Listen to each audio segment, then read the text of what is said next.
almost didn't recognize him. That's the truth I still struggle with admitting. I had just exited the grocery store, the plastic bag cutting into my fingers, when my eyes drifted, without intention, toward the man sitting on the sidewalk near the bus stop.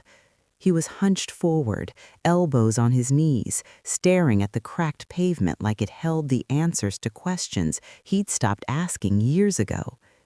His clothes were layers of mismatched fabric, too big, too thin, too worn. A gray beard swallowed most of his face, streaked with white and dirt. His hands trembled slightly as he clutched a paper cup filled with loose change. I would have walked past him like everyone else. I had walked past hundreds of men like him before. But then he lifted his head, and for just a split second before he could look away, our eyes met. My breath stopped.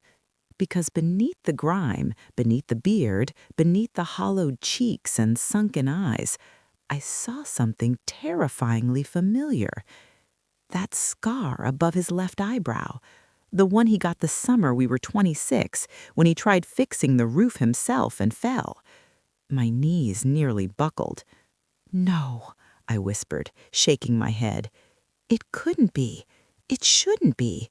Daniel Harper had vanished 32 years ago. Vanished without a goodbye, without a note, without a phone call. One day he was my husband, my world, and the next he was nothing but an unanswered question. The police called it abandonment. My parents called it betrayal. My therapist called it a trauma without closure. And I called it survival. Yet here he was, or at least someone who looked painfully like the ghost of the man I once loved. I stood frozen, grocery bag slipping from my fingers as an orange rolled across the pavement unnoticed. "Daniel?" I said softly. The man flinched. Not the reaction of a stranger, not the reaction of someone annoyed, the reaction of someone caught. Slowly, reluctantly, he raised his eyes again, and when he spoke, my entire past collapsed into that single word. Lena. My name, from his mouth, after 3 decades.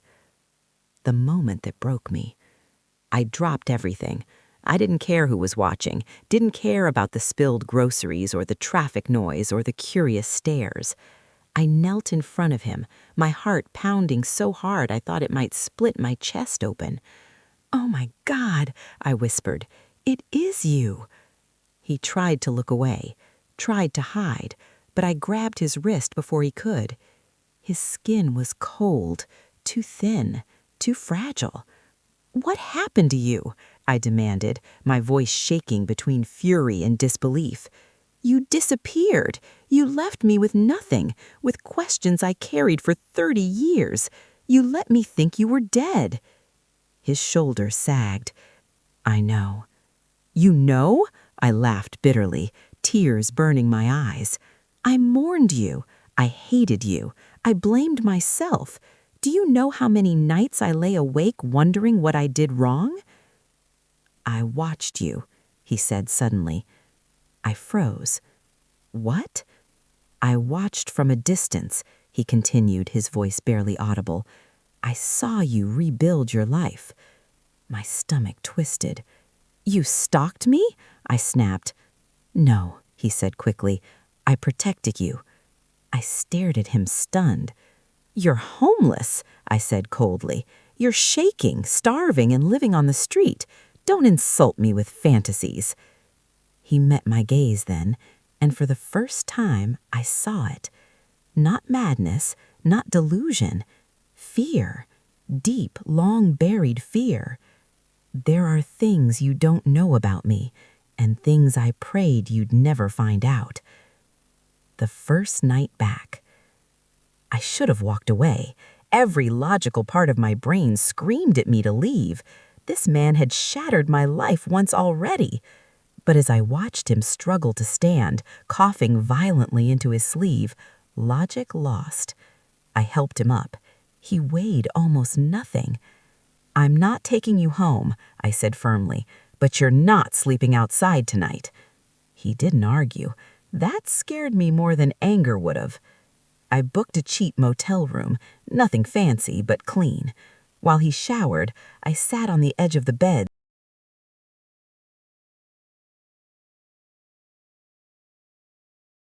The words echoed in my head long after he said them. If I stayed, you would have been dead within a year. I stared at Daniel, waiting for the punchline, waiting for anger, waiting for manipulation. None came. He just sat there on the edge of the motel bed, shoulders slumped, hands folded like a man already at his own funeral. "That's not funny," I said quietly. "I'm not joking," he replied. I crossed my arms, suddenly cold. "Then start explaining, slowly, and don't lie to me again." He nodded. "I won't," he said. "I promised myself if you ever found me, I'd finally tell the truth. The man I thought I married."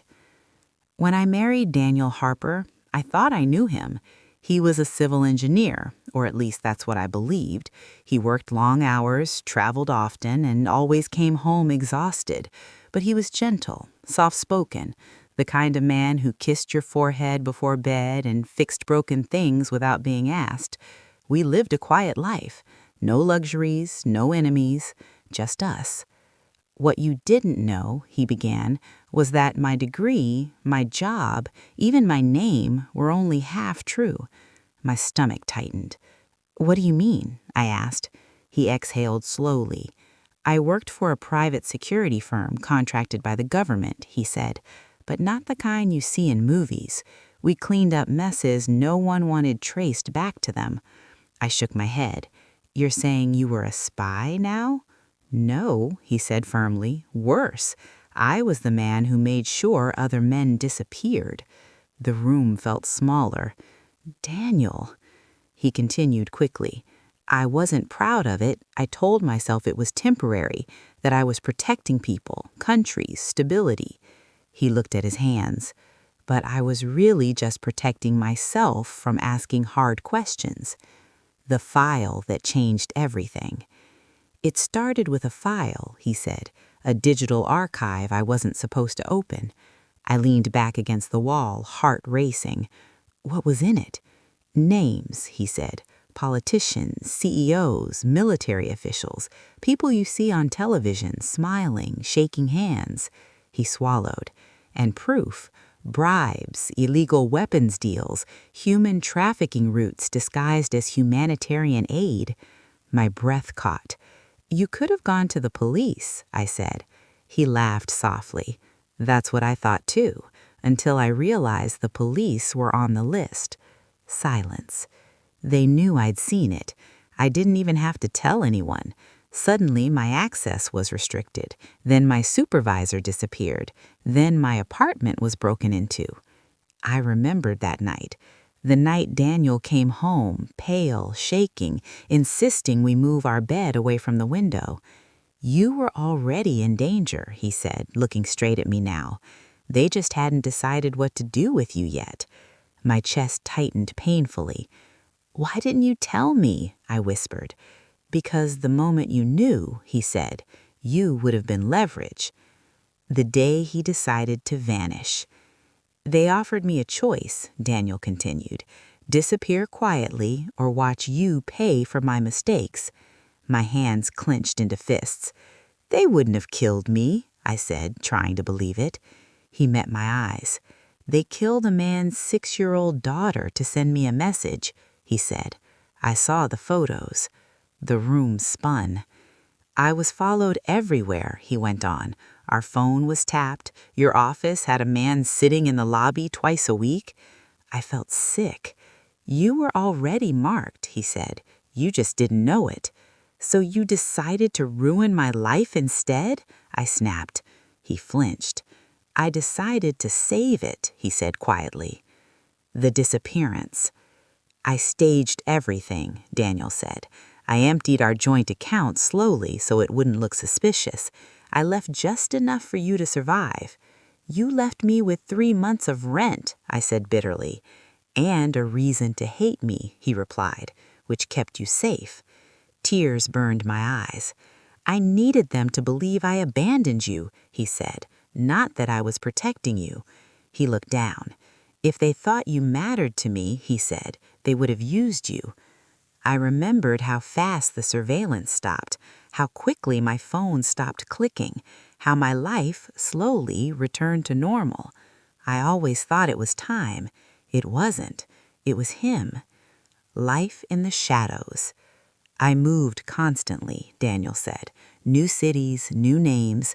I lived out of motels, construction sites, anywhere I didn't sleep that night. Even after Daniel finally lay down on the stiff motel mattress, his breathing shallow and uneven, my mind refused to slow. Every sound outside the room made me flinch. A car door, footsteps, a distant siren. For 30 years, I had lived believing my pain was abandonment. Now I was being asked to accept that it had been protection. "I need proof," I said quietly into the darkness. Daniel opened his eyes. "I know," he said. "The first time they came for you." He sat up slowly, wincing as pain rippled through his back. "There was a night," he began, "6 months after I disappeared, when they came closer than you'll ever know." My throat tightened. "You were living in that blue house on Maple Street," he said. My heart skipped. "How do you—" "Because I was sleeping in my car 2 blocks away," he replied. The room seemed to tilt. "You were there?" I whispered. He nodded. "I'd been tracking the same black sedan for 3 days," he said. "No plates, rotated drivers, professional." My hands shook. "That night," he continued, "the lights in your living room stayed on later than usual." I remembered. I'd been packing boxes, crying, talking to myself like a crazy woman. "They parked across the street," Daniel said. 2 men got out. My chest burned. "They didn't knock," he said. "They were testing reactions, seeing if anyone noticed." "What did you do?" I asked, barely breathing. "I stepped into the street," he said. The choice he never hesitated to make. "I walked straight toward them," Daniel continued. "Didn't run, didn't hide." "You could have been killed," I said. "I was prepared for that," he replied. My eyes filled with tears. "I told them I had the file," he said, "that I'd uploaded it to multiple locations, that if anything happened to you, everything would be released." "Did you actually have it?" I asked. "No," he admitted, and they didn't know that. I pressed a hand to my mouth. "They searched me," he said, "beat me, broke 2 ribs." His fingers trembled unconsciously as he spoke. "But they believed me," he said, "and that's all that mattered." The night I almost died without knowing it. "You went to bed that night thinking the worst thing in your life had already happened," Daniel said. I nodded slowly. "But the worst thing," he continued, "was standing in the street watching your bedroom light turn off, not knowing if I'd see it again." Tears streamed down my face now. "I slept on your lawn," he said quietly, "behind the bushes, in the cold." I sobbed. "I needed to be close enough to hear if you screamed," he said. I covered my face with my hands. For 30 years I'd cursed his absence, and all along he'd been lying in the dirt outside my home. The years he watched from afar. "It didn't stop there," Daniel said. "Every move you made, I noticed." "That's not normal," I whispered. "It was necessary," he replied. "They tested boundaries, random drive-bys, anonymous calls." I stiffened. "The silent calls?" I said. He nodded. "They were checking if you were scared. Fear makes people sloppy." I remembered hanging up, heart racing. "Each time," he said, I intervened in ways you never saw." "How?" I asked. "Fake leads, anonymous tips, leaks that redirected their attention." I shook my head in disbelief. "You were everywhere," I whispered. "I had to be nowhere," he corrected. Why he never came back. "Then you met someone," Daniel said. I flinched. "Your second husband," he continued. "A normal man, predictable, safe." I remembered David. Kind, steady, boring. I knew then that if I ever stepped back into your life, I'd become a target again. "You already were," I said.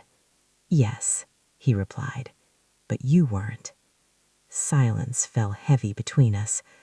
"I chose the shadows," he said, "because love doesn't always look like staying." The morning light revealed what the darkness had hidden. Daniel looked worse. His skin had taken on a grayish hue, and the tremor in his hands hadn't stopped. When he tried to stand, his knees buckled, and I had to catch him before he fell. "No more," I said firmly. "We're going to a hospital." He shook his head. "They'll ask questions," he whispered. "Paperwork, records." "I don't care," I snapped, tears spilling freely now. "You don't get to die quietly after surviving everything else." He didn't argue again. That scared me more than anything. The diagnosis that couldn't be undone. The doctor didn't recognize him. That was the cruel irony. After a lifetime of hiding, he was finally safe, but his body was done running. Advanced organ failure, untreated infections, damage from years of exposure, malnutrition, and injuries that never healed properly. The doctor spoke gently. "Months," he said, "not years." Daniel looked at me, calm. I collapsed into the chair. "I'm sorry," the doctor added. "He should have been treated long ago." I laughed bitterly. "He was busy saving someone else," I said. The truth he kept until the end. That night, Daniel asked me to close the curtains. "They won't come," he said softly. "How do you know?" I asked. "Because they never existed the way I told you." I froze. "What?" "The enemies," he said. "They were real, once." My heart pounded. "But the file?" I asked. "The threats?" He smiled faintly. "I destroyed everything the moment I disappeared," he said. "Burned it, wiped it, buried it where no one would ever find it." "Then why keep running?" I whispered. "Because fear lasts longer than danger," he replied. Silence filled the room. "I stayed away because I didn't trust myself to stop," he admitted, "and because if I came back, I would have wanted to stay." My chest broke open. The confession that changed everything. "There's one more truth," Daniel said. I leaned closer. "I didn't live on the streets only because it was safe. I lived there because I believed I deserved it." Tears streamed down my face. "I left you without consent. I made your life harder without asking. I decided your pain was worth the outcome." He closed his eyes. That guilt never left me. I took his hand. "Daniel," I said softly, "you don't get to decide your punishment anymore." He looked at me. "I forgive you," I said. His breath hitched. "For leaving, for lying, for surviving in a way that hurt me, I forgive you." His shoulders shook as silent tears escaped his closed eyes. The reunion that came too late. I stayed with him every day, read to him, fed him, held his hand through the shaking. We talked about everything we'd missed. Birthdays, ordinary mornings, the life that never happened. One evening, as the sun painted the room gold, he whispered, "I loved you every day." I smiled through tears. "I know. I just wish I'd known sooner." "So do I," he replied. His final request. "Will you stay until I fall asleep?" he asked quietly. "I'm not going anywhere," I said. He smiled. "Then I can rest." His breathing slowed, his grip loosened, and just like that, the man who had lived in the shadows to protect someone else was finally at peace. Epilogue. The man no one saw. At his memorial, only 3 people came. No records, no past, no accolades, just a simple name, Daniel Harper. I stood there alone afterwards, holding a folded piece of paper the nurse had found in his jacket. It read, "If you're reading this, it means she's safe," and that was always enough. I folded it carefully, and for the first time in 32